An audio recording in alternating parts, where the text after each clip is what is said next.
Bom dia para você que é da IPP, ou boa tarde ou boa noite, depende do horário que você está me assistindo. Mas para você que é da IPP, tem um gostinho especial, né? Essa imagem, essa cena, a igreja, e muito marcante fazer essa devocional hoje sobre esse tema, aqui no nosso espaço, no nosso ambiente, nesse local que na verdade reúne a igreja, que somos nós, somos eu e você. Na nossa última devocional nós conversamos sobre guardar os nossos do mal, guardar e protegê-los, colocando-os debaixo do relacionamento do Pai, da relação com o Pai. Hoje eu quero falar com você sobre uma segunda realidade da oração de Jesus e de uma frase que eu citei há 2 devocionais atrás. Quando Jesus ora pelos seus discípulos e Jesus clama ao Pai para que os seus discípulos sejam unidade. Uma unidade que não deve existir só nos relacionamentos dos discípulos de Jesus dentro de uma igreja, mas a unidade no lar. Estamos trazendo essas realidades para dentro da nossa casa.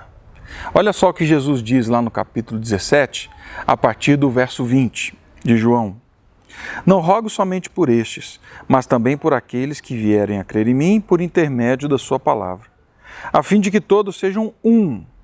E como és tu, ó Pai, em mim e eu em ti, também sejam eles em nós, para que o mundo creia que tu me enviaste. Eu lhes tenho transmitido a glória que me deste, que me tens dado, para que sejam um, como nós os somos, eu neles, tu em mim, a fim de que sejam aperfeiçoados na unidade, para que o mundo conheça que tu me enviaste e os amaste, como também amaste a mim.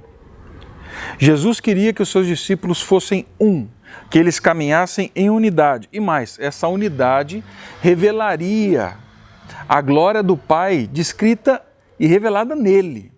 A glória do Pai sendo manifesta nele. Na medida em que os nossos lares caminharem em união, em unidade, na medida em que dia a dia nós formos um, nós revelaremos a glória do Pai. Nós vamos revelar a realidade da salvação do Pai. Tudo isso é possível pela presença do Espírito. Isso é um fato. Esse tipo de unidade que ele fala só é possível com a presença do Espírito Santo em nós. Mas essa é uma marca que distingue, essa é uma marca registrada da presença de Deus num lar. Unidade. As nossas famílias serão fortes. As nossas famílias sobreviverão a esse tempo, na medida em que nós clamarmos, buscarmos e trabalharmos por essa unidade nos nossos lares. Quando Paulo escreve para algumas igrejas, ele fala dessa realidade da unidade.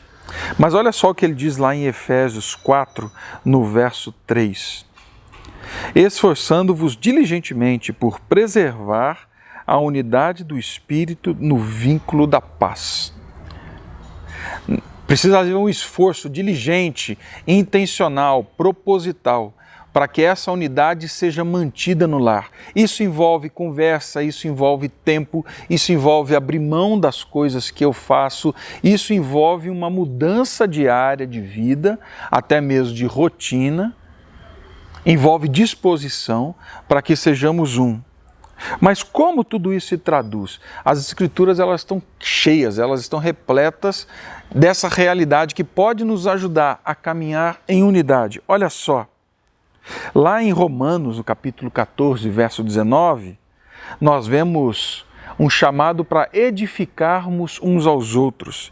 Em Efésios 4, 2, o convite para suportarmos uns aos outros. E o suporte aqui não é a ideia do, eu suporto fulano. A ideia não é essa, a ideia é de ser alguém que é base, que sustenta, que é apoio para que o outro esteja ali, para que o outro cumpra o papel dele, para que o outro faça aquilo que ele tem que fazer. Esse suporte é visto na promoção do outro. Olha só, Colossenses 3,16, instruí-vos uns aos outros, instrução no lar, Encorajem uns aos outros, Hebreus 10, 24 e 25. Exortem uns aos outros, 1 Tessalonicenses 2, 11 e 12.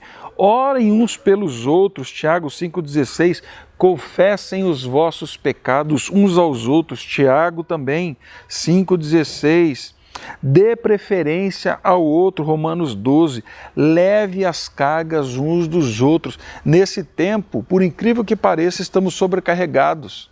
Como podemos aliviar as cargas uns dos outros nesse movimento de unidade, revelando a Trindade na nossa vida? Sirvam uns aos outros, Mateus 20. Perdoem uns aos outros, Efésios 4, 32. Perdão. Sofram e regozijem-se uns com os outros. Muitas vezes o que a pessoa precisa não é de tanto falatório, que a pessoa precisa de um abraço. É de presença em silêncio, que reconheça a dor, o sofrimento, as angústias da alma. É isso.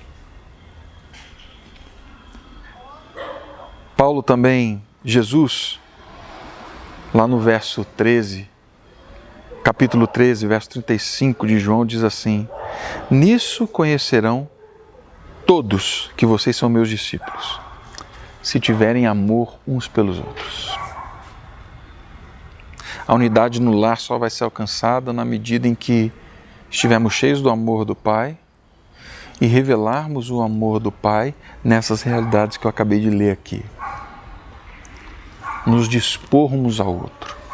Assim, nós seremos um. E nesse dia, no momento em que formos um, certamente Deus será revelado. A presença de Cristo será revelada dentro do nosso lar. Que Deus o abençoe e que seu lar seja um para a glória de Deus.